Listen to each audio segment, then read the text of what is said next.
బండి భగీరథ్ పోక్సో కేసులో పోలీసుల విచారణ కొనసాగుతోంది. బాధితురాలి స్టేట్మెంట్ ను మెజిస్ట్రేట్ ముందు మరోసారి రికార్డు చేయాలని నిర్ణయించారు. ఇప్పటికే ఓసారి పోలీసులు భరోసా సెంటర్లో మరోసారి బాధితురాలి స్టేట్మెంట్ ను రికార్డ్ చేశారు. ఇప్పుడు రెండోసారి స్టేట్మెంట్ ఆధారంగా మొయినాబాద్ ఫామ్ హౌస్ నానక్రామ్గూడలోని సర్వీస్ అపార్ట్మెంట్ కు వెళ్లి పోలీసులు విచారణ చేపట్టారు. అయితే బండి భగీరథ్ మొబైల్ సిగ్నల్ చివరి లొకేషన్ కరీంనగర్ లోని తన మేనమామ ఇంట్లో చూపించడంతో అక్కడికి వెళ్లి పోలీసుల బృందం విచారణ చేపట్టినట్లు తెలుస్తోంది.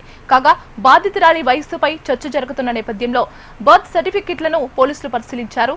ఓ ప్రైవేట్ ఆసుపత్రిలో తమ కూతురు జన్మించినట్లు తల్లిదండ్రులు ధృవపత్రాన్ని సమర్పించగా దానితో జీహెచ్ఎంసీ రికార్డ్స్ ను పోలీసులు క్రాస్ చెక్ చేసుకున్నారు.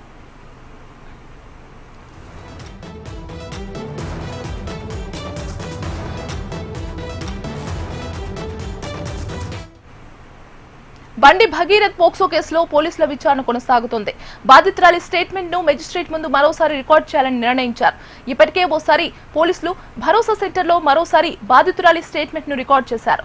ఇప్పుడు రెండోసారి స్టేట్మెంట్ ఆధారంగా మొయినాబాద్ ఫామ్ హౌస్ నానక్రామ్గూడలోని సర్వీస్ అపార్ట్మెంట్ కు వెళ్లి పోలీసులు విచారణ చేపట్టారు. అయితే బండి భగీరథ్ మొబైల్ సిగ్నల్ చివరి లొకేషన్ కరీంనగర్ లోని తన మేనమామ ఇంట్లో చూపించడంతో అక్కడికి వెళ్లి పోలీసుల బృందం విచారణ చేపట్టినట్లు తెలుస్తోంది. కాగా బాధితురాలి వయస్సుపై చర్చ జరుగుతున్న నేపథ్యంలో బర్త్ సర్టిఫికెట్లను పోలీసులు పరిశీలించారు. ఓ ప్రైవేట్ ఆసుపత్రిలో తమ కూతురు జన్మించినట్లు తల్లిదండ్రులు ధృవపత్రాన్ని సమర్పించగా దానితో జీహెచ్ఎంసీ రికార్డ్స్ ను పోలీసులు క్రాస్ చెక్ చేసుకున్నారు.